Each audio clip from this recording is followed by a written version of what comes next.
بسم الله الرحمن الرحیم. السلام علیکم. سنټر پوینټ سره زیم محمد فهیم. په پیښور کې د کرونا صورتحال هر نوې ورځ سره رو خرابېږي لګیا ده او لږ ساعت وړاندې د پیښور ضلعي انتظامیه لخوا د پیښور څلور غټ سکولونه هم بند کړي شو چې هغې کې 3 سرکاري او یو پرایویټ سکول شامل و دی. هغه سره سره په پیښور کې د خیبر ګرلز میډیکل کالج هغه هم بند کړی شوی دی او هغې کې دا وینا شوې ده چې کوم د هاسټل جنکې دي هغه د هلته کې موجود وي او چې کوم ایگزامز د وخت کې روان دي د فرست او د سیکنډ ایئر هغه به اوس آنلاین کیږي. چې کوم کلاسز دي هغه هم آنلاین کیږي او سره چې کوم اخرنی یو فورت سیمسټر دی یا فورت ایئر دی بخښنه غواړم د هغې چې کوم ماشومان دي د هغې دپاره سټوډنټس دپاره د هغوی به اوس چې کوم پری ایگزام کیږي پری پروفیشنل ایگزام هغه به هم پوسټپون شي هغه به هم اوس نه کیږي. د کرونا صورتحال دی وخت کې پیښور کې مخې ته راغلی ده او هغې سره سره موږ ګورو چې پیښور مختلف ځایونو کې سمارټ لاک ډاون هم ولګېده. پیښور ضلعي انتظامیه د پیښور 8 ځایونو کې د وخت کې سمارټ لاک ډاون لګولی دی او هغه ځای کې پولیس تعینات کړی شوی دی او هغه ځای کې چې کوم خلک دي د هغوی هم د وخت کې چې کوم نقل و حرکت دی هغه انتهایی محدوده کړی شوی دی.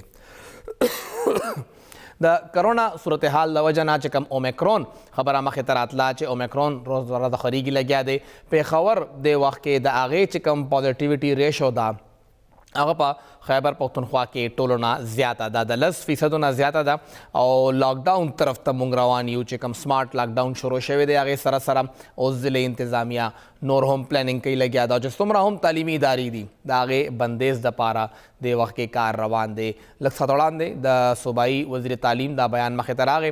شهرام خان ترقی صاحب دا وویل چې هغوی به تعلیمي ادارې نه بندوي پوره صوبه کې به تعلیمي ادارې کولوي او تعلیم سیسټم به رواني خو د کرونا چې کوم صورتحال دی څنګه ما ذکر وکړه چې لږ ساعت مخکې د پیښور ضلعي انتظامیه 3 سرکاري سکولونه بند کړل یو پرایویټ سکول هم بند کړی شوی دی او بیا موږ وکتل چې کوم خیبر میډیکل ګرلز کالج دی هغه هم بند کړی شوی دی. نو پیښور کې صرف په یو ورځ باندې 15 تعلیمي ادارې بندې شوې. آی ایم ساینسز دی نه مخکې بند کړی شوی دی هلته کې هم د کرونا کیسونه مخې ته راغلي دي. چې کوم زیاتره د وخت کې تعلیمي ادارې دي که موږ د هغې خبره وکړو نو هغې کې دننه څومره خلک دي چې کوم موږ خبره کوو یا معلومات لرو هلته کې هم خلکو ته د اومیکرون یا د کرونا مسله مخې ته راغلې ده. داسې کلاسونه هم شته چې هغې کې 25 ماشومان سټوډنټان سبق وی لګیا دي او هغې کې زیاترو کووډ پازیټیو راغلی دی خو بیا هم تعلیمي ادارې کولو دي او تعلیمي ادارې بندیز طرف ته نه دي. د اومیکرون دا صورتحال په خیبر پښتونخوا کې یا پیښور کې اچانک ولې دومره مخې ته را روان دی دومره تیزۍ سره خورېږي لګیا دی دومره زر دا اومیکرون ولې مخې ته راغی په خبره کوو چې پیښور هی ولې ټارګټ کیږي لګیا دی. کراچۍ کې دا ریشو ډېره زیاته وه هلته کې هم اچانک دغه ریشو زیاته شوه هلته کې اچانک دغه ریشو مونږ ګورو لګیا یو چې په هغې کې تیزۍ را روانو او بیا د هغې نه پس اوس د پیښور بخښنه غواړم د پیښور صورتحال هم بیا ډېر زیات تیزۍ سره خرابېږي لګیا دی. موږ کوشش کوو چې ډاکټر جانباز افریدي صاحب ځان سره واخلو ای د وخت کې موږ سره ټلیفون د لارې موجود هم. ډاکټر صاحب ډېر شکریه تاسو موږ له ټایم راکړه. ډاکټر صاحب پیښور ولې که موږ وګورو نو دې نه مخکې څومره د خیبر پښتونخوا غټ ښارونه وو هغه ټول افیکټ کېدل خو دې ځله صرف پیښور ښکاري چې هلته کې کیسونه ډېر زیات دي وجه سره چې پیښور هیټ شوی دی او بیا دومره تیزۍ سره اچانک ودن ا ویک دا کیسونه سیوا کېدل وجه څه کیدی شي؟ پروګرام کې دا غشتو کوم ځای کې تاسو ته پته ده چې یاره د وبایي شکل دی د دې بیمارۍ یو ځل بیا مونږ کوشش کوو ډاکټر جانباز صاحب مونږ سره خو د هغوی لاین ډراپ شو دوباره یې سره رابطه کوو چې مونږ سره خبره وکړي او دا همغه سوال به یې مخې ته ایږدو چې پیښور ولې ټیک ته صوبایي دارالحکومت دی نقل و حرکت دلته کې زیات دی نورې صوبې نه هم خلک راځي خو دا خلک خو سوات تم ځي دا خلک مردان تم ځي هزارې تم ځي سیلګر هلته روان دي د کووډ ریشو همدغه یو ښار کې زیاته ولې ده آیا ټیسټینګ وجه ده چې ټیسټینګ زیات کیږي لګیا دی یا دغه ځای کې مونږه څه نور وجوهات دي د علاقې هم په دې کې څه اثر لري. په دې به خبره کوو چې آخر ولې پیښور زیات افیکټ کیږي لګیا دی. د پیښور خلک او دې ته لکه مونږ وګورو نو ایج هم دې کې څه خاص نشته دی. لکه مخکې دا خبره وه چې ماشومان نه افیکټ کیږي، مشران د کووډ نه افیکټ کیږي، خو دې ځله په اومیکرون کې ماشومان هم افیکټ کیږي لګیا دي او مشران هم افیکټ کیږي لګیا دي. ټول ایکولی د وخت کې د سره د هغوی ښکار کیږي لګیا دي او اومیکرون مسلسل اضافه دې ځله مونږ ګورو چې هغه روانه ده. چې کوم د کووډ صورتحال دی که مونږ باقي ملک ته وګورو نو باقي ملک کې هم صورتحال څه خاص نه دی او کراچۍ کې هم لاک ډاون طرف ته خبره روانه ده چې لاک ډاون هلته کې لګیا دی او خلک بیا هلته کې هم د چې کوم د خلکو بیهیویر دی دا هم ډېر زیات کیژول دی او صرف پیښور نه په لاهور، په کراچۍ او په اسلام آباد کې هم خلک نارملی هم دا کوشش کوي چې هغوی دا اوایډ کړي. لکه هغوی دا وایي نه چې دلته کووډ شته یا نه او همدا خبره کوي چې جی ماسک اوس هغسې ضروري نه دی، مونږ خو ویکسین کړي دي یا مونږ ویکسین نه کوو او بیا هم ټیک ټاک یو. زیاتره خلک هغه دي چا چې ویکسین نه دي کړی هغوی د دغه کووډ نه متاثره کیږي لګیا دي او اومیکرون نه د هغوی متاثره کېدو شرح ډېره زیاته شوې ده.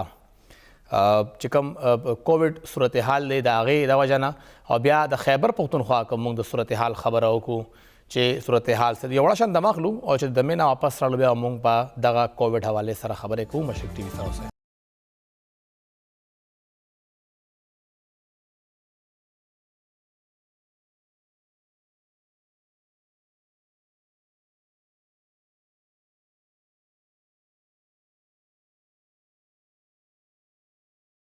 تاسو ته پروګرام کې یو ځل بیا هرکلی وایو او مونږ خبره کوو لګیا یو د اومیکرون دغه خورېدو حوالې سره او پیښور آخر ولې دومره زیات ټارګټ کیږي لګیا دی. دې وخت کې مونږ سره ډاکټر جانباز افریدي صاحب موجود دی. ډاکټر صاحب شکریه یو ځل بیا تاسو مونږ سره یې. سر پیښور ولې ټارګټ کیږي؟ آخر ولې دا ښار زیات هیټ شو؟ آیا صوبایي دارالحکومت دی، نقل و حرکت زیات دی؟ نو بیا مونږ ګورو چې سوات ته، ملکنډ ته یا هزارې ته هم ډېر زیات خلک راغلي دي، خو پیښور هی ولې زیات ټارګټ شو دې ځله په اومیکرون کې؟ مهرباني جی پروګرام کې اغېستو خبره داسې ده چې دا خو ګوره یو وبایي مرض دی او دا تقریبا 2 کاله وشو چې شروع شوی دی بلکې 3 کال دی چې دا وبایي شکل یې اختیار کړی دی او دا یې تقریبا 5م لهر دی د دې بیمارۍ. نو کله چې ګوره یو بیماري په وبایي شکل کې وي هغه او بیا دا په ټوله دنیا کې ده، دې نه څوک داسې به ډېر کم پاتې چې متاثره شوی به نه. نو لہذا چې کوم موجوده لهر دی که د پیښور په حواله سره تاسو خبره کوئ نو داسې نه ده، په نورو ښارونو کې هم کافي دا بیماري زیاته ده او بیا چې کوم خاص کر تاسو د خیبر پښتونخوا د حوالې په سره وایي او تاسو حواله ورکړه د هزارې او د ملکنډه جی سر، نو دې علاقو نه په دې موسمونو کې پیښور ته خلک راځي. جی بالکل. څومره د هزارې ډویژن او د ملکنډ ډویژن دي دې کې بعضې خلک همدې علاقو ته راکوشي د کال ته یخني ډېره زیاته وي او د دې علاقو آبادي د پیښور آبادي په دې موسم کې نور هم زیاته شي ځکه چې په ګرمۍ کې نسبتا لکه کمه شي چې بره خلک لاړ شي، خو په دې دغه سیزن کې خلک لاندې راشي.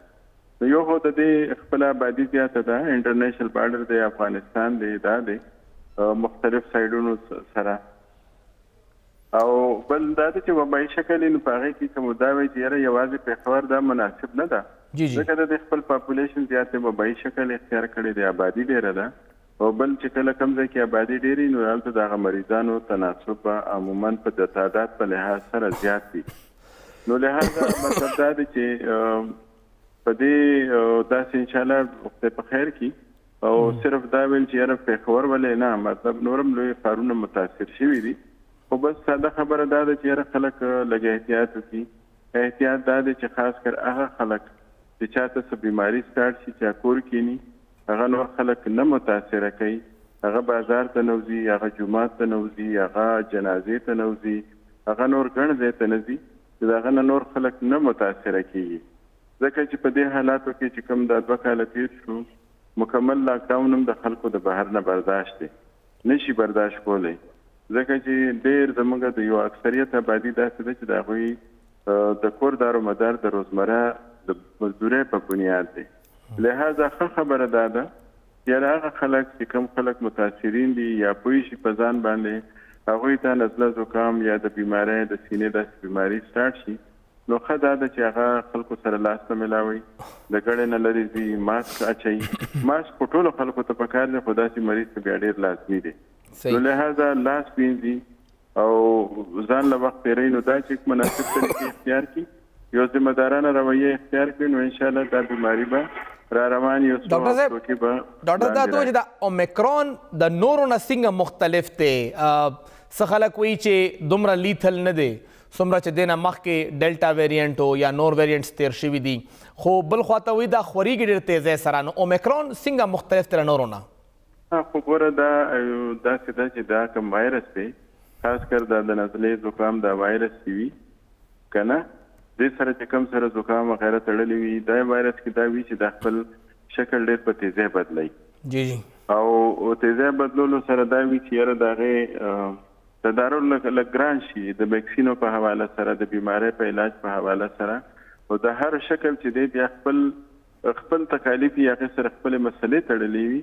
دا تاسو چې کومه خبره وکړه چې یاره د دې نه تېر چې کوم دغه تېر شوي نو هغې کې فیټیلیټي ریټ چې وه شرایمات زیاته وه او دې اومیکرون کې اوسه پورې مطلب ډېر خلک ته متاثره شوي دي، خو دا امید دی چې د دې کومه شرایمات دا کمه ده خو د خورېدو کومه شرایط چې ده نو دا لګي چې د نورو په نسبت لږه تیزه ده او خلک ته ډېر په تیزۍ متاثره کېږي. ځکه یو خو د ژمي موسم دی، د ژمي موسم کې هسې دا د نزلې زکام مری د ټوخي دا بیماري زیاته وي او چې بیا ورسره دا وبایي شکل راشي د اومیکرون غوندې کې یا وایرل انفیکشن راشي نو دا بیا نور هم په تیزۍ خپرېږي او خلکو ته ډېره په تیزۍ خپرېږي او خلک ته ډېر زر متاثره کېږي.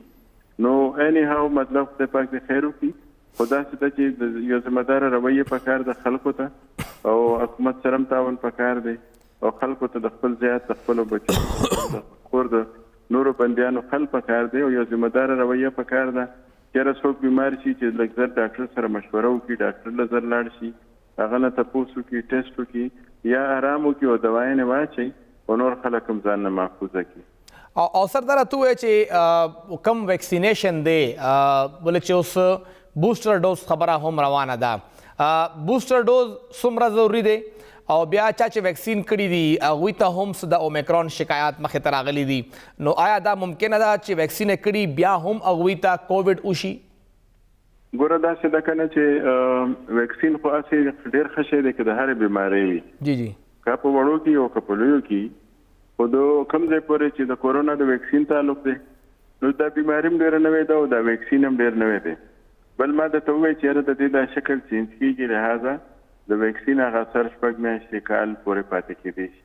خو بیا هم چې کله څوک ویکسین ولګوي نو اول خو هغه محفوظه وي او که محفوظه نه وي د هغه د بیمارۍ هغه شدت کم وي، لهذا ویکسین لګول پکار دی، بوسټر ډوز پکار دی او دې سره خلکو ته فایده به وي. مطلب دا چې نور ویریانټ راځي یا نور کوم سابقه ویریانټ دي د هغې نه به هم بچ وي او که د اومیکرون چې دا کوم ویریانټ دی د دې نه هم راشي نو انشاءالله بیماری کې به هغه شدت نه وي چې کوم لکه پخوا د نورو نه شوي او د هغې نه مرګونه شوي وو، صرف بیماري به وي او انشاءالله موږ څونه کتلي دي نو دا بیماري بیا ډېره زر د علاج سره او د آرام سره او د احتیاط سره کنټرول کېږي. سر ماشومان ډېر افیکټ شوي دې ځله، دا څه وجه ده؟ دې ځله اول ماشومان بچ وو، دې ځله هغوی هم افیکټ شوي دي. ګوره دا موسم د ژمي دی او په دې ژمي موسم کې وړو لویو ته بیا خاص کر وړو ته د نزلې زکام شکایت عموما زیات دی. بیا کله چې هغه د یو وبایي شکل کې یو بیماري راخپره شي نو بیا ماشومان ته زیات متاثره کېږي، واړه دي د هغوی مدافعتو قوت کم وي، ماشومان ځان کم ساتلی شي، بعضې ټایم مور والدین مصروفه وي هغسې توجه میلاو نه شي، یا لږ واړه ماشومان د سکول ماشومان یې هغه سکول ته ځي نو د هغې په وجه د هغوی د کېدو امکانات چې دي د نورو د لویو په مقابله کې ماشومان ځان نه ساتي، خیال نه ساتي، زیان نشي ساتلی نو د دې وجوهاتو په وجه په ماشومانو کې د کېدو امکانات چې دي او خاص کر د موسم په حواله سره زیات. او سر دا چې کوم اکثر لمونږ ګورو احتجاجي مظاهرې کېږي، جلسې جلوسونه کېږي، بلدیاتي انتخابات دویم مرحله هم را روانه ده، دا څومره خطرناکه ده دغه کووډ خورېدو لپاره؟ نو ما خو درته ووایه که نه چې یاره مطلب مونږ پکار دی چې احتیاط کوو، جومات ته نه ځو، جنازې ته نه ځو، بلې ګڼې ته نه ځو. اوس الیکشن را روان دی او بیا مظاهرې دي، نو بیا په هغې کې پکار دا دي چې متاثره خلک، بیماره خلک د خاص کر ځان ساتي، او یا د دپاره خلکو ته دا ګزارش دی چې یاره داسې ګڼو نه څه وخت دپاره پرهیز وکړي، ګزاره وکړي، تر څو پورې چې د دې بیمارۍ د تیزۍ دا لهر راکم شوی نه وي.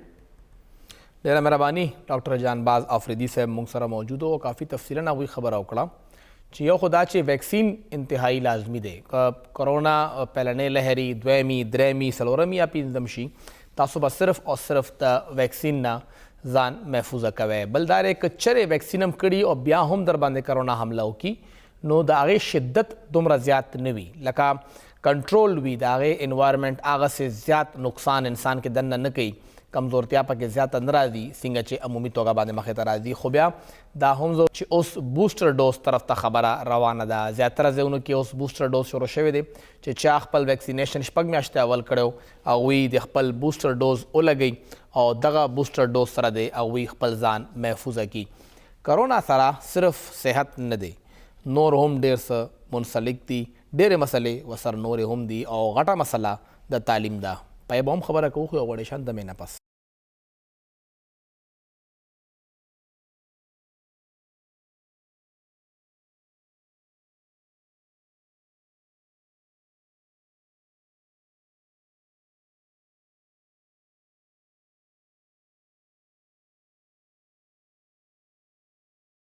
یو ځل بیا هرکلی او چې کرونا زیاتیږي نو ټولو نه پهله چې موږ چې پهلنۍ حمله یا پهلنۍ وار ټولو نه پهله په تعلیمي ادارو باندې کیږي او همدا خبره وي چې آیا سکول به کلو وي او که نه، یونیورسټي به کلو وي او که نه، او که یونیورسټي بندیږي نو بیا به څه طریقې کار وي.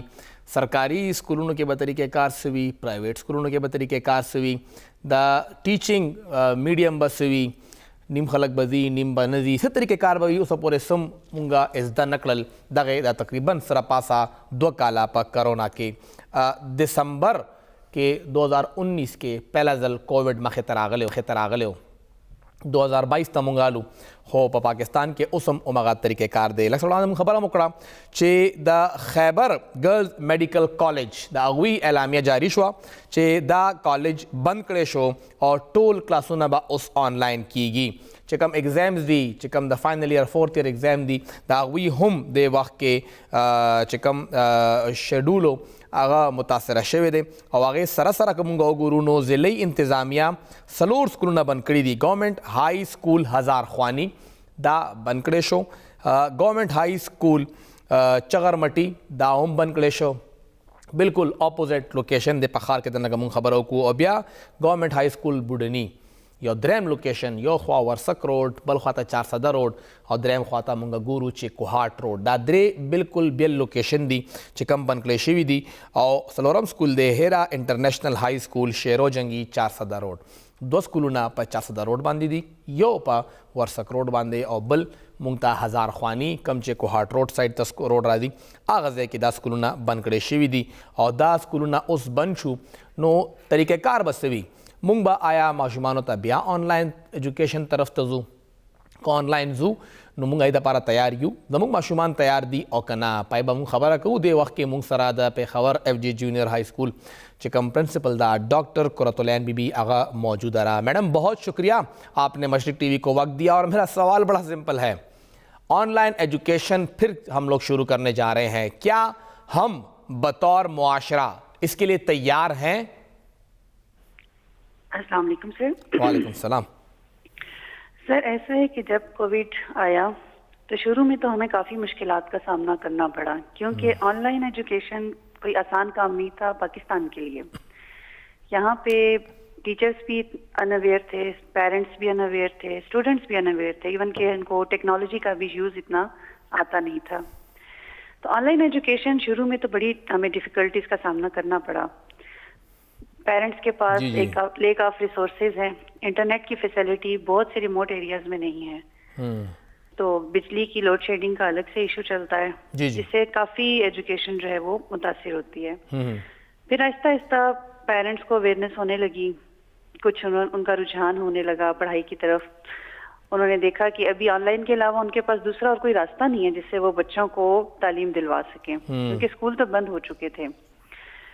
اب بچوں کی ہیلتھ جو ہے وہ سب سے زیادہ ضروری ہوتی ہے. بچوں کو اگر ہم بلاتے ہیں تو اگر وہ کرونا سے افیکٹ ہوتے ہیں یا ان کی کوئی ایسی کوئی سیریس ایمرجنسی ہو جاتی ہے تب بھی اسکول ذمہ دار ہوتا ہے کہ ہم نے خیال نہیں رکھا بچوں کا. بالکل بالکل. تو ہمارے پاس ایک ہی آپشن آتا ہے جس میں ہے آن لائن ایجوکیشن. ابھی آن لائن ایجوکیشن میں کافی مشکلات ہیں کیونکہ پیرنٹس جو ہیں, جیسے میں گورنمنٹ اسکول کی پرنسپل ہوں تو وہاں پہ پیرنٹس کے پاس اتنے ریسورسز نہیں ہیں کہ ہم سب بچوں کو ایک وقت میں آن لائن ایجوکیشن دے سکیں. ابھی ہم نے 12 سال سے کم عمر کے بچے ہیں میرے اسکول میں, تو ابھی ہم نے تو 50% بچوں کو بلایا, 50% بچے الٹرنیٹ ڈیز پہ آتے ہیں. وہ بچوں کی تو ابھی ایجوکیشن چل رہی ہے. پھر ہم آن لائن اپنے لیکچر بچوں کے لیے چھوڑ دیتے ہیں تاکہ جو بچے مستفید نہیں ہو سکتے تو وہ آن لائن. لیکن آن لائن ایجوکیشن کے لیے ہمیں کافی کچھ کرنا ہے تاکہ یہ آن لائن ایجوکیشن تمام بچوں تک پہنچائی جا سکے. اس میں پیرنٹس کا رول جو ہے نا وہ بڑا ضروری ہے. پیرنٹس اس چیز کو سیریس نہیں لیتے. ڈاکٹر صاحبہ, آپ نے پیرنٹس کی بات کی. جب بچے کو اسکول بھیجا جاتا ہے تو سب کچھ دے کے بس ایک طرح سے گھر سے نکالا جاتا ہے کہ بس اب تم اسکول جاؤ, تمہارے ٹیچر جانے اور تم جانے, تم جو کرتے ہو. ہمارا ایک عجیب سا رویہ ہے کہ ہمیں تو معلوم بھی نہیں ہوتا کہ ہمارا بچہ اسکول میں پڑھ کے کیا آیا ہے. جب وہ پرائیویٹ اسکول میں ہوتا ہے تو ماں باپ اس کی ڈائری, اس کی کاپی, ہر ایک چیز چیک کرتے ہیں. سرکاری اسکول میں تو جیسے وہ لوگ خود ایک قوم پر احسان کر رہے ہیں کہ اپنے بچے کو اسکول بھیجتے ہیں. نہ انہیں یہ پتہ ہوتا ہے کہ اس کے بچے نے آج کیا پڑھا, نہ اس کو یہ پتہ ہوتا ہے کہ وہ بچہ اسکول گیا بھی یا نہیں, اگر گیا تو وہ کتنا بہتر ہے, تعلیم میں اچھا ہے یا نہیں. لیکن اگر دیکھا جائے تو خیبر پختونخوا کے تقریباً 39,000 سم تھنگ یہاں پہ تعلیمی ادارے ہیں. اس میں کوئی 6,000 پرائیویٹ ہے, لیکن باقی 33,000 یا 32,000 سرکاری ادارے ہیں, سرکاری اسکول ہیں. ہمارے تقریباً 90% بچے ان تعلیمی اداروں میں پڑھتے ہیں.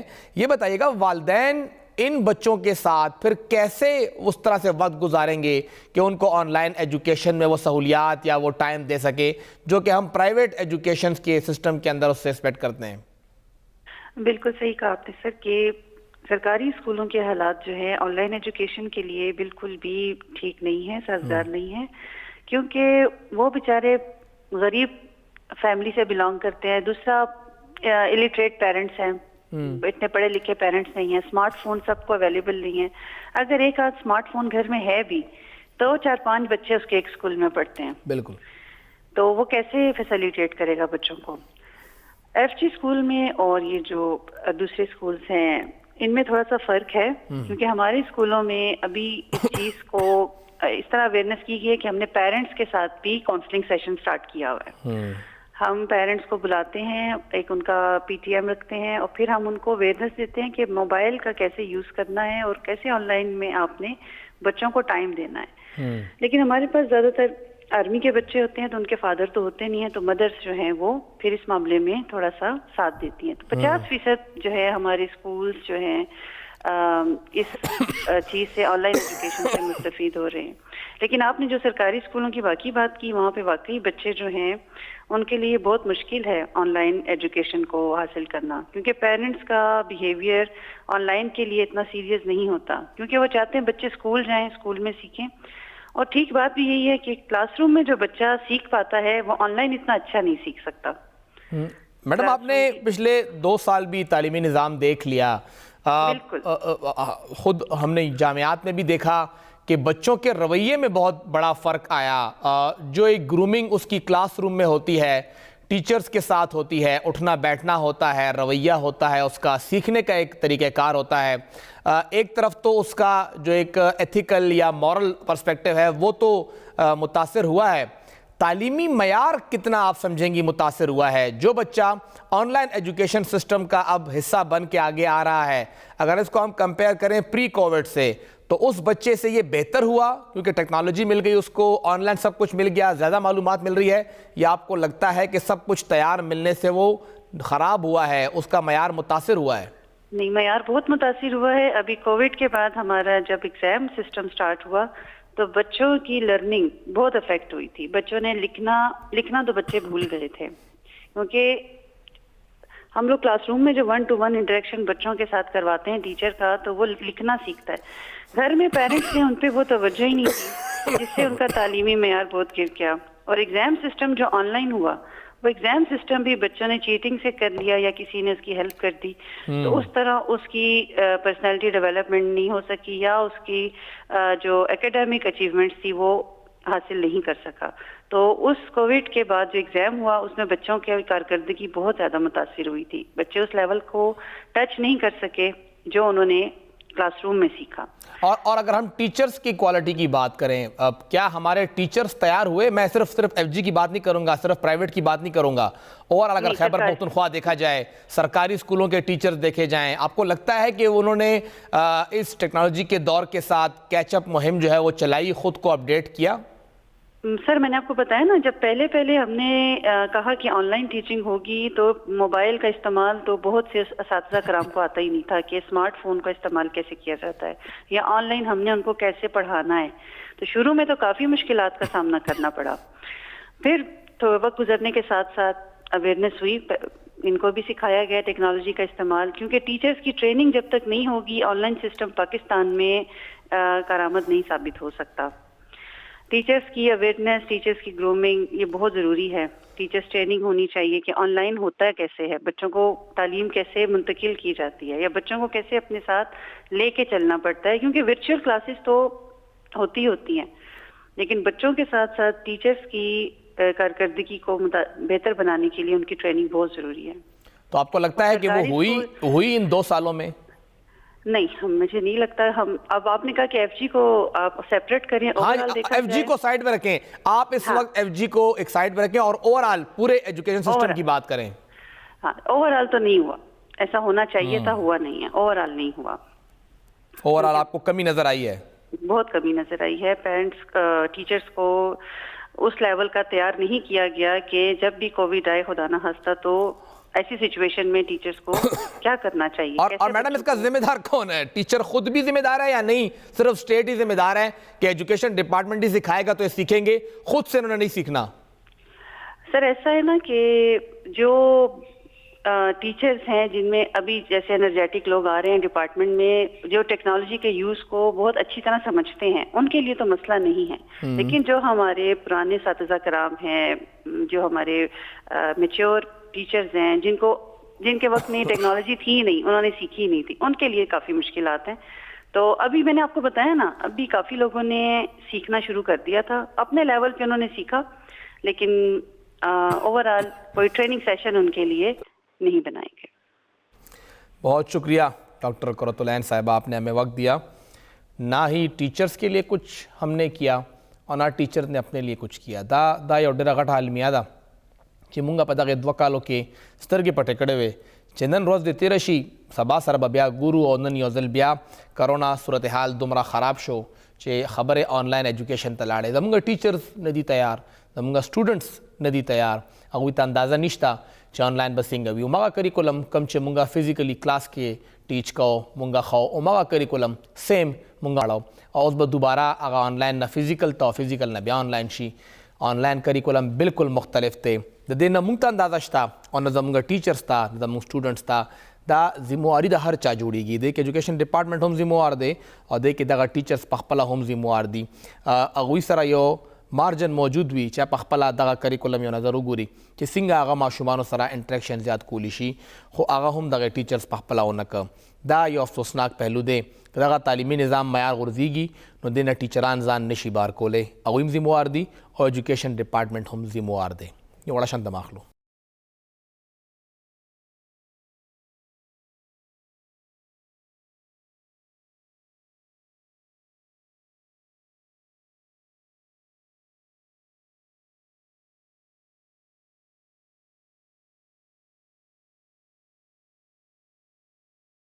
کرونا نه به اوس مونږه خبره کوو د پولیو حوالې سره. کووډ له وجه نه ریسټرکشنز په پوره دنیا دي، خو پولیو د وجه نه دغه ریسټرکشنز په صرف 3 ملکونو دي او هغې کې مونږ هم شامل یو چې هر یو کس مونږ ته په شک په نظر ګوري چې چاته بیا ځان سره د پولیو مرض خور نه کي. د مونږه په دغه هیواد کې یو افغانستان، یو پاکستان او یو غالبا نایجیریا پاتې را 3 ملکونه دي ټوټل چې په هغې کې اوس د وخت کې پولیو شته، باقي په پوره دنیا کې پولیو ختمه ده. یو ځل بیا په خیبر پښتونخوا په 19 ضلعو کې د پولیو ختمولو دپاره مهم شروع شوی دی، ویکسینیشن مهم شروع دی او په دې به خبره کوو. دې وخت کې موږ سره ډاکټر سایما عابدي موجوده ده. میډم شکریہ تاسو موږ له ټایم راکړو. دا راته ووایه میډم څنګه ما ذکر وکړ چې صرف 3 ملکونه خو اوس یو تمه پیدا شوه چې پاکستان به هم دغه مرض نه ځان خلاص کړي. څه به وایې چې د خلکو رویې دغه مرض دومره پرولانګ کولو کې څومره مهم کردار ادا کړ؟ بسم الله الرحمن الرحیم. ټولو نه مخکې خو ستاسو شکریہ. د مشرق ټي وي ډیره مهرباني. اوس چې کوم یو د پولیو والا خبره تاسو وکړو چې پوره دنیا نه پولیو ختم شوی دی، بالکل زه دا انډورس کوم چې پوره دنیا نه پولیو ختم شوی دی. اوس تش 2 کنټریز کې دی او 2 کنټریز کې یو افغانستان دی او یو پاکستان دی. دا چې کوم یو دی جی او د کې هغه ګډ نیوز دا دی چې 2021 کې خیبر پختونخوا کې یو کیس هم د پولیو نو راوته او اوس جی الحمدلله او اوس 2022 کې تش پورا پاکستان کې یو کیس راوته دی هغه مکلا عبدالله کې. خو مونږ دا څه سوچ کوو او دا څه ایکسپرټ چې کوم دی دا غي انالیسس چې شوی دی هغه په حواله سره کوو. نو مونږ دا څه ګورو چې 2022 اونورډ 3 ایئرز به ان شاء الله مونږ لپاره ډیر کریټیکل وي او مونږ دا سوچ کوو کې دی چې ان شاء الله دا کمینګ 3 ایئرز ان شاء الله پورا دنیا کې به پولیو ختمېدو لپاره یو هغه سین سیټ کوي. میډم دا راته ووایه چې ایکسیسیبلټي ډېره غټه مسله یي که مونږ وګورو نو چې کوم تاسو ذکر هم وکړو 2021 کې کیس مخکې ته راغلی خو 2020 کې چې کم کیسونه وو زیاتره لکي مروت لکه هغه ضلع چې کم لږ رورل ایریا وو خلک به هغه سې بار نه راوتل یا به هغه ځای ته پولیو ټیم رسېدل لږه مشکله وه خو هلته نه به کیس راووته.